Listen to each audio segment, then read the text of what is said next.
The University System of Georgia expects students to return to on-campus learning this fall, and questions are raised about voter turnout during the pandemic. All of that and more on PRN.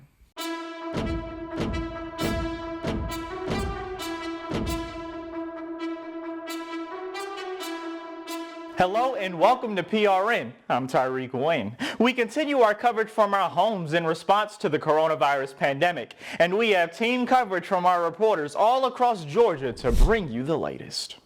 There are new developments about the returning for on-campus learning coming from Athens this week. University Georgia President Jerry Moorhead says that the University System of Georgia expects to resume in-person instruction as soon as August, in an email to the university community.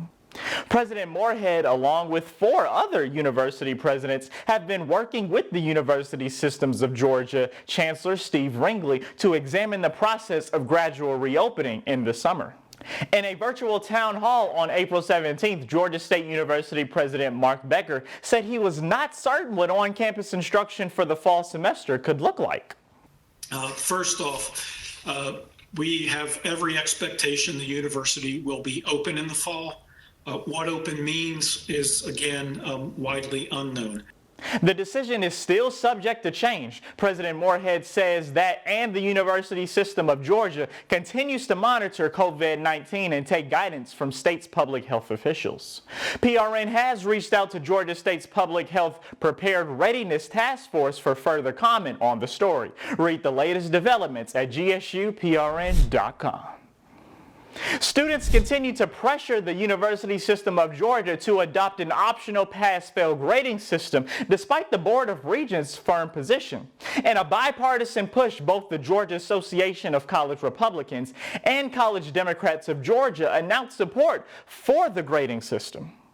We turn now to PRN Cherie Pruitt, who trails the developments leading to all of this. Cherie? We deserve to have a say in our own education. And individuals from all 26 USG institutions are rising to ask for an opt-in pass-fail system. Students and faculty continue the fight to change the University System of Georgia's decision to not implement the pass-fail system. Petitions on change.org and a recent statewide opt-in town hall Zoom meeting were set in place to encourage activism. During the town hall, Student Government Association President Jasmine Mejia offers another option.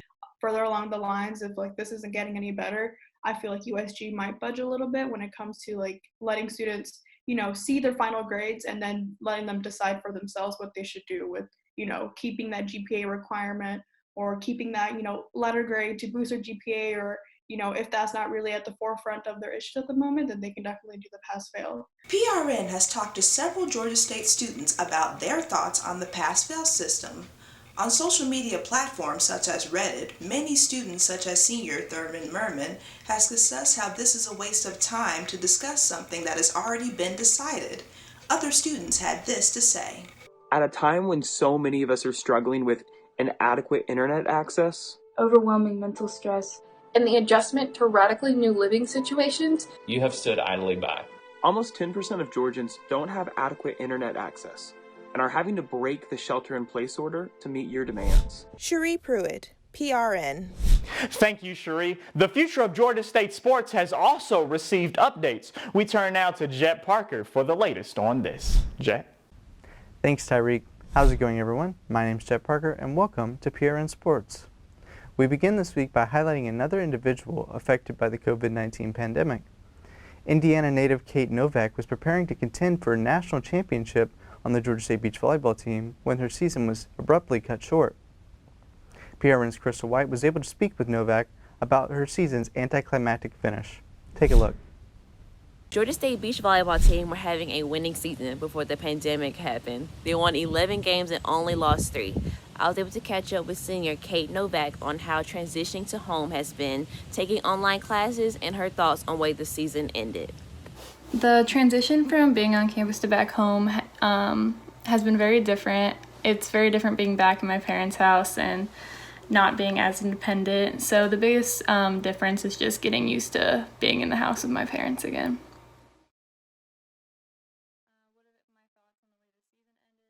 Obviously, it was super disappointing the way the season ended, and I wish we could have gone farther because I think we were going to have a really good year.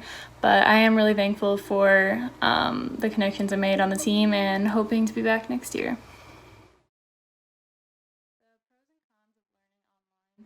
For me, I really enjoy learning online.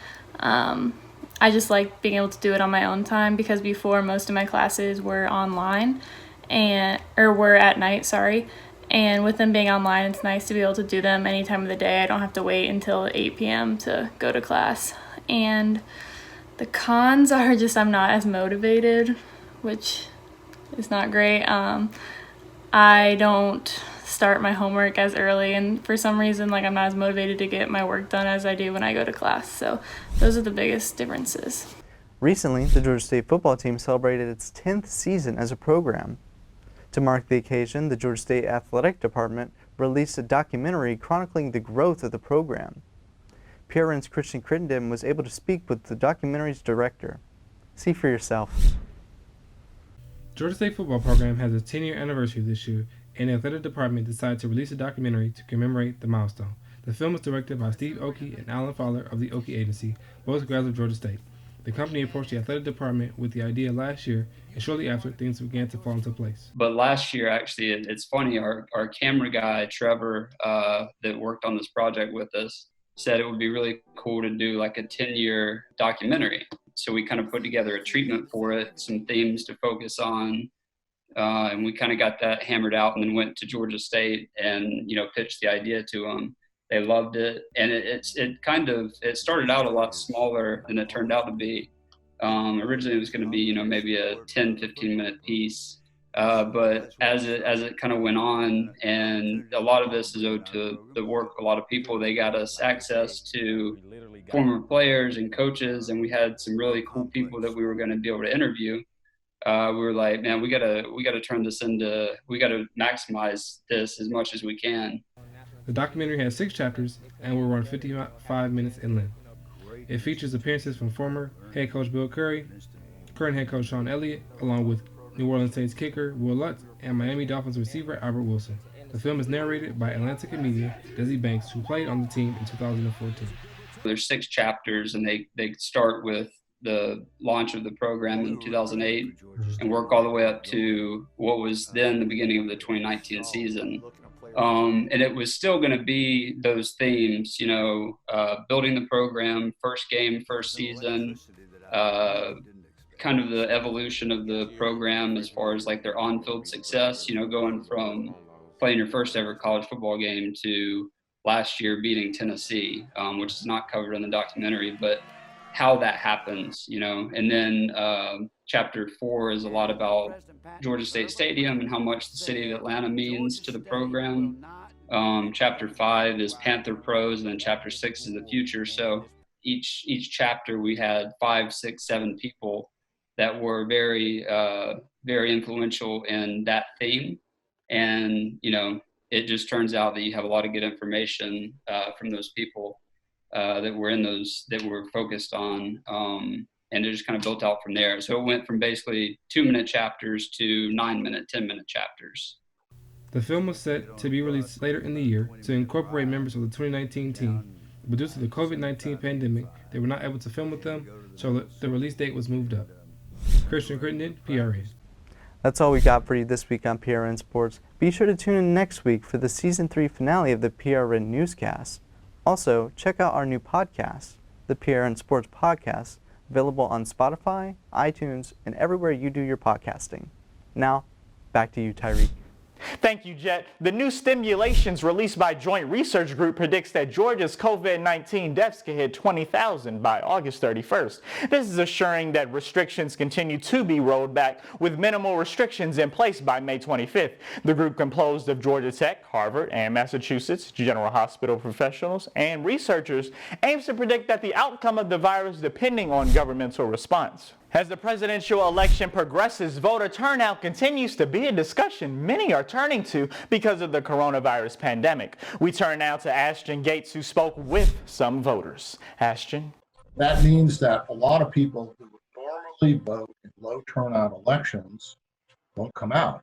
Just as primary elections were heating up, they were delayed across the nation as a result of COVID-19, and voter turnout is likely to be low due to fears of catching the virus. One Georgia State student says she'd rather play it safe and not go to the polls. I'm not even allowed to hang out with my friends, let alone be around big groups of people that I don't know. I don't know if they're taking the necessary precautions. So I feel like not even just me, but probably a lot of people wouldn't want to go. Over the years, college students and young adults have become increasingly vocal about their political stances and the power of their vote. Although we are experiencing a pandemic, Georgia State student Andrew Buckmeyer says this would never prevent him from placing his ballot.